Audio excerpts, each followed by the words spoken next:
Have you ever felt that someone cares, but never says it? That there's something in their eyes that flees just before it meets yours? That their kindness is too consistent to be casual, yet they never admit anything? Why do people who feel deeply often hide it so well?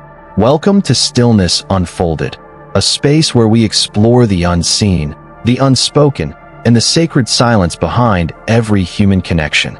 If you've ever sensed that someone is secretly fighting their feelings for you but didn't know how to read the signs, then this video is for you. In today's journey, we'll dive into 7 subtle but powerful signs, rooted in Zen wisdom and Buddhist insight, that reveal when someone is emotionally torn between affection and restraint. These aren't loud gestures or romantic cliches. They are quiet glances, withdrawn kindness, and unexplained presence. Signs that, once you know how to see, you'll never unsee. But here's the truth. This is not just about them, it's about you too. How we observe, how we respond, and how we offer compassion without control. So stay with me through the end, because this isn't a surface-level list.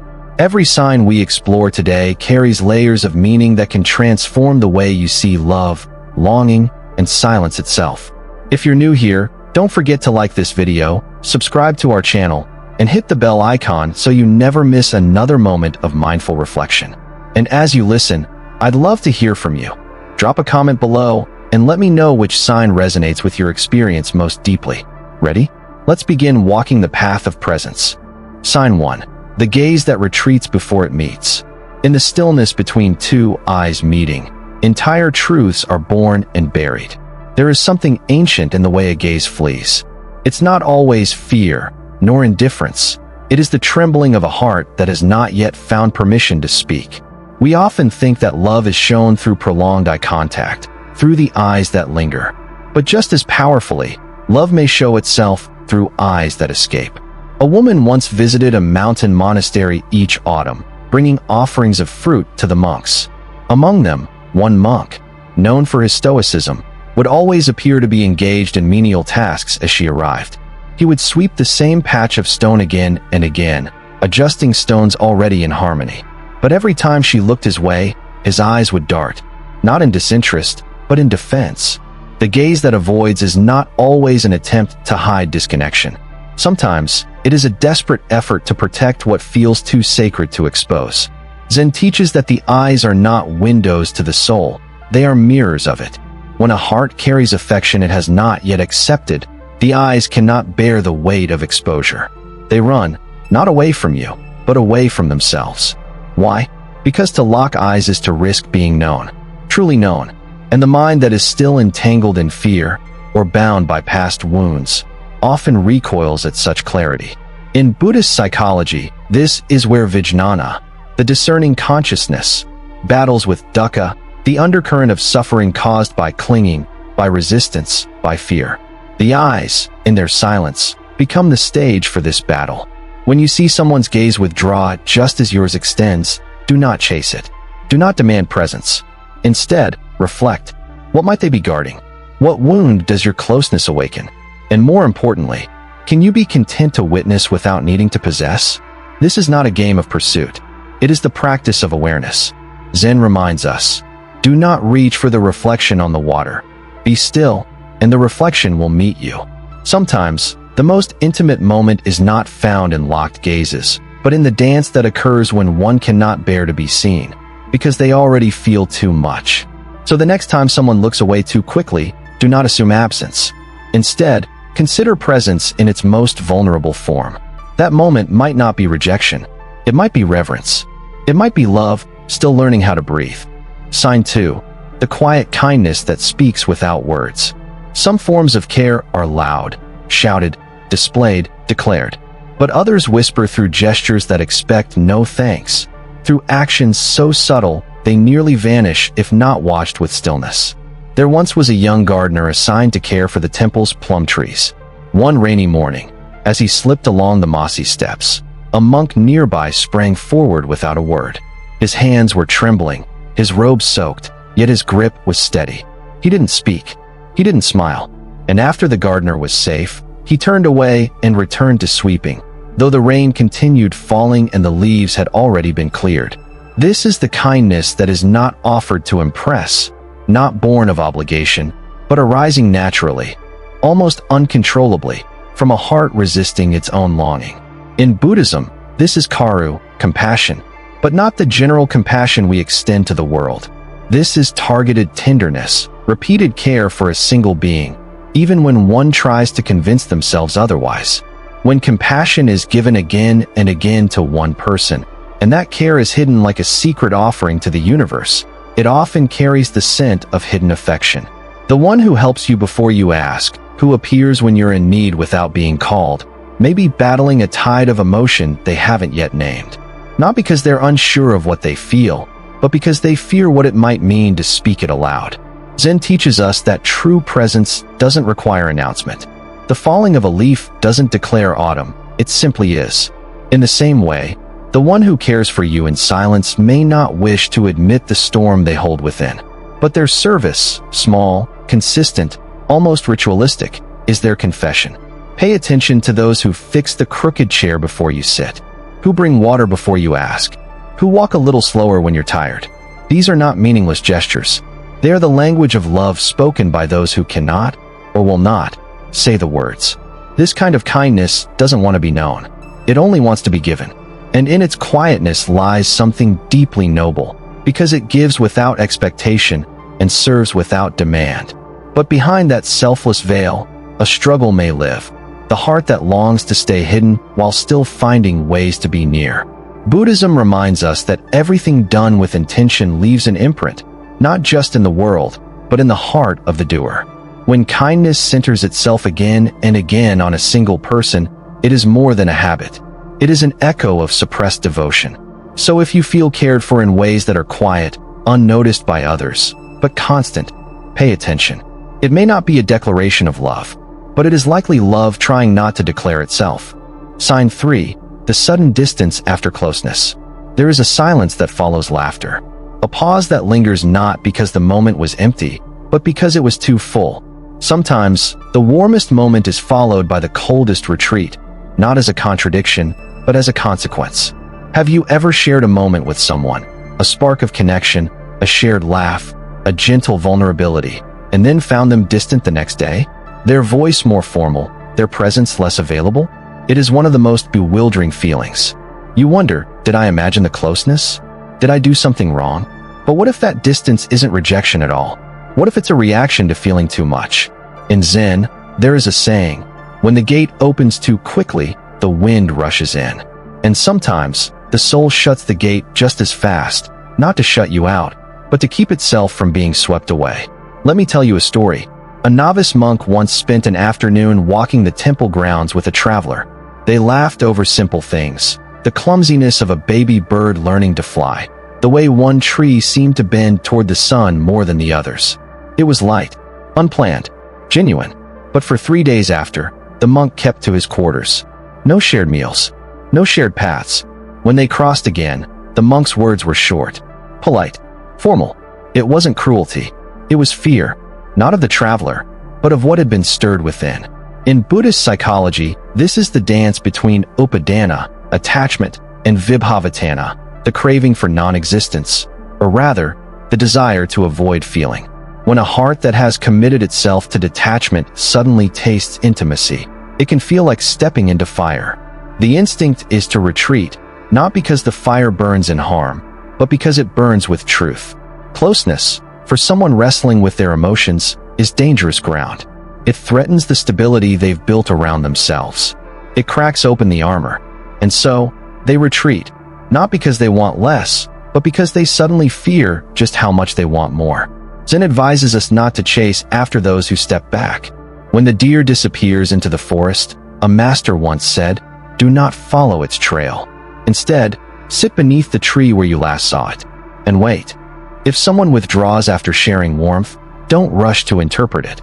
Don't demand clarity. Instead, reflect on the courage it takes to be close, and the even greater courage it takes to process what that closeness reveals. Distance, in such cases, is not a door closing. It is a heart rearranging itself. So the next time someone goes quiet after a moment of light between you, don't mistake that silence for absence. It may be the noise of inner transformation. the echo of a heart trying to decide if it's safe to love out loud. Sign 4. The discomfort with praise. To be seen is one of the soul's deepest desires, and also its greatest fear. Praise, when offered with sincerity, is meant to uplift. But for someone secretly harboring feelings they are not ready to accept, your kind words can land like sunlight on a shuttered window. They warm, but they also expose. And not everyone is ready to be seen that clearly. Consider this. You compliment someone on their insight, their warmth, the way they made you feel safe in a moment of chaos. And instead of smiling or receiving the kindness with ease, they fidget. They deflect. They quickly change the subject. Their body tightens as though your words are arrows rather than flowers. Why? Because love, when buried deep, builds walls around itself. And praise can feel like a spotlight searching for an entrance. There was a monk who often spoke in parables, whose wisdom drew many listeners. One evening, during tea, a visitor thanked him for his calm presence, calling him a refuge in this chaotic world. The monk's eyes dropped. His fingers clutched his teacup just a bit too tightly. He said nothing, then quietly redirected the conversation to the steam rising from the cup. That moment wasn't about modesty. It was about vulnerability. Praise, especially when it comes from the one whose presence stirs the heart, can feel dangerous, because it brings the hidden to the surface. And if the monk accepted that compliment, if he looked into the speaker's eyes and said, "Thank you," he would also be saying, "Yes, I see you too." Zen reminds us, when the lotus begins to bloom, it does not speak of its petals. Likewise, those who carry hidden affection often shy away from words that risk blooming what they've tried to bury. In Buddhist psychology, this tension arises from the conflict between manas, the ego mind, and citta, the heart mind. Manas clings to image, to control, to restraint. Citta yearns for connection, resonance, flow. And so, when you praise someone who is secretly drawn to you, manas recoils while citta leans in. The result is hesitation, awkwardness, and withdrawal, not because your words weren't welcome, but because they were too true. Praise, in such cases, is a mirror, and the one who avoids mirrors is often hiding not from you, but from themselves. So what should you do? Offer your words gently, without pressure. Let your praise be like incense, floating, not forced. Allow the fragrance of your admiration to linger in the room, even if it's not acknowledged right away. Because sometimes the ones who resist your kindness are the ones most touched by it. And in time, they may return, not with declarations, but with eyes that finally meet yours and stay. Remember, the Zen path is not to pull love out of hiding. It is to keep your heart open, without clinging to whether love stays hidden or reveals itself. Sign 5. Indirect words that reveal direct truth. Some truths are too delicate to speak plainly, so they wrap themselves in casual phrases, whispered not to the one they concern, but to the air around them, or to others who may not fully grasp their meaning. This is the way of the heart in hiding. It cannot say what it feels, but it cannot stay silent either. So it speaks indirectly, not with confessions, but with fragments. You may notice it in the way someone refers to you when you're not around. A friend reports, "They mentioned you the other day, said something about how calming your presence is." Or perhaps you hear it yourself, an offhand comment, a stray compliment disguised as humor, a defense of your name when no one expected it. There was once a monk who frequently guided temple guests. When asked about a particular traveler, he would shrug and say, "I treat all who visit the same." But another monk later overheard him say to a novice, "That traveler, they carry the stillness of a mountain stream." These are not declarations. These are admissions that don't know they're being heard. In Buddhist thought, this speaks to the concept of anicca, impermanence, and dukkha, suffering born from suppression. When affection is repressed, it does not vanish. It changes form. It may become silence, service, or speech, just not direct speech. The love is still there. It's simply finding a safe outlet. Zen teaches us that truth, when not yet ripe, should not be forced open. A fruit picked too early, says the Zen master, is bitter even if it grows sweet. So these indirect comments, these moments when someone speaks of you more easily to others than to you, are like the fragrance of that fruit, a scent before the taste, a sign that something is ripening, even if it isn't ready to be harvested. Listen closely, not to what is said to your face, but to what escapes through the cracks. You may find more honesty in the unguarded words shared behind your back than in the cautious ones offered directly. But be careful. Do not take these echoes as promises. Do not turn them into expectations. Simply acknowledge them, honor them, and let them be what they are, evidence of a soul in quiet conflict. In Zen, we do not chase the confession. We witness the confession as it reveals itself in nature's time. The moon does not pull the tide with urgency. It pulls with patience. So if you sense that someone speaks of you tenderly to others, don't press for more. Just know that their heart is stirring. And sometimes, the gentlest winds are those that blow from afar. Sign 6. Emotional mirroring as silent resonance. Have you ever noticed someone reflecting your emotions without being told how you feel? You smile, and they soften. You sigh, and they grow quiet. Your sorrow seems to weigh on them, even when you've said nothing. This isn't coincidence, it's emotional resonance. And for someone secretly holding back their feelings, this mirroring isn't intentional. It's instinctive. There is a quiet synchronicity that emerges between two souls deeply attuned to one another, even if one of them is not ready to admit it. In a monastery nestled in the valley of fog and pine, a young traveler would often sit by the koi pond at dusk. On days when the traveler was joyful, the monk assigned to sweep the stones nearby hummed softly under his breath. But on days when the traveler was still, withdrawn, the monk swept in silence. His movement slowed. His gaze fell to the water, reflecting the same stillness. They barely spoke, yet something passed between them, unspoken, unnoticed by others, but deeply felt. This is the sixth sign, emotional mirroring, a phenomenon where the heart, even when hidden behind silence, beats in rhythm with another. In Buddhist teaching, this reflects the principle of interbeing, the idea that no one exists independently. All things arise in dependence upon other things. When your emotions ripple outward, those deeply connected to you, even in secret, feel the waves before they even reach shore. This mirroring is not flattery. It is not mimicry. It is presence.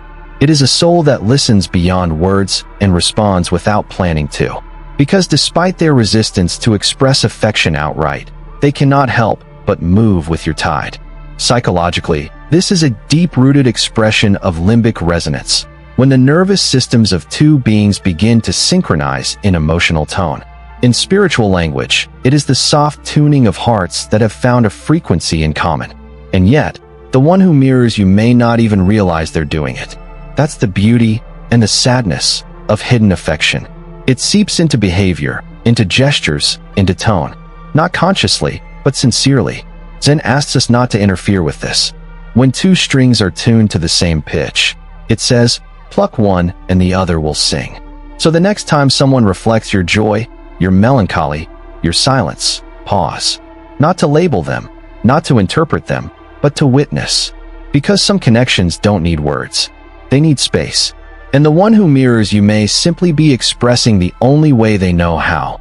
Through presence, through attunement, through emotion that echoes yours in perfect, painful quiet. Sign 7. The unexplained presence that speaks volumes. Sometimes, love arrives quietly. It does not knock.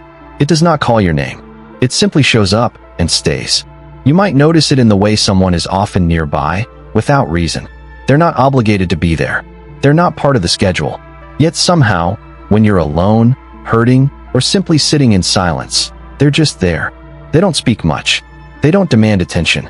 And if you ask why they're around, they may give a vague answer, or none at all. But their presence is steady, soft, like a lantern at the edge of the room, lighting a space you didn't realize had gone dim. There was a monk in the far hills of the southern temples who once followed an unspoken routine. At dusk, after prayers had ended and the temple was quiet, he would walk the grounds. Not to patrol, not to meditate, but because one traveler often wandered the same path, sitting under the Bodhi tree in still reflection. The monk never interrupted. He sat several meters away, just beyond view, but close enough that his breath could be heard in the silence.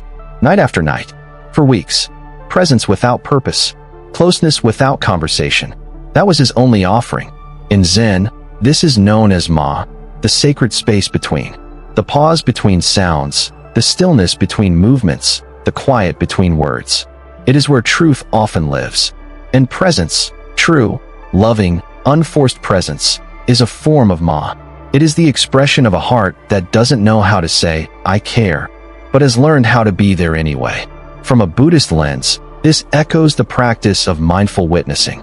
To sit beside someone's suffering or their silence, without trying to fix, rescue, or explain. Just to be. To walk with them without crowding. To offer your nearness like a steady flame that doesn't flicker when the wind comes. And for someone secretly struggling with their feelings for you, this kind of presence is often their final refuge. They may be unable to speak, to confess, to act, but they can stay close. That's what their heart allows, and that's what it offers. So when someone appears again and again, at the edge of your experience, within your orbit but never imposing, recognize that their presence is not random. It is intentional. It is full of emotion, restraint, and longing. It is their love, walking beside you without needing to be held. Zen teaches, do not ask the tree why it does not move. Sit beneath its branches, and you will understand. In the same way, when someone remains in your life, in your space, without words or explanation, let them be. Let their presence speak what their mouth cannot. For in a world so full of noise, the quiet closeness of another soul may be the loudest expression of love you'll ever receive. So, have you seen yourself in these signs? Or perhaps, seen someone you couldn't quite understand until now? From the eyes that flee your gaze, to the kindness that never asks for praise. From silence after closeness, to presence without reason. Each one is not just a clue, but a confession, spoken not in words, but in energy, in space, in stillness. And while these signs may not lead to declarations or romance, they do lead to understanding, to clarity, to compassion. Zen teaches us not to rush what is blooming in silence. It teaches us that to witness is more sacred than to force. That sometimes, the highest form of love is the patience to wait, without needing to be chosen. So if someone in your life is showing these signs, let your presence be peace. Let your awareness be enough. And if you've been hiding your own feelings, maybe this is your reminder. Even silence speaks. Thank you for spending this time in reflection with me. If this video touched you in any way, please support Stillness Unfolded by giving it a thumbs up, subscribing, and sharing it with someone who might need this gentle insight today. And don't forget to share your thoughts in the comments. This channel isn't just content. It's a community of mindful hearts, walking through the complexity of love with compassion and clarity. Until next time, may you walk gently, see deeply, and stay still enough to truly feel.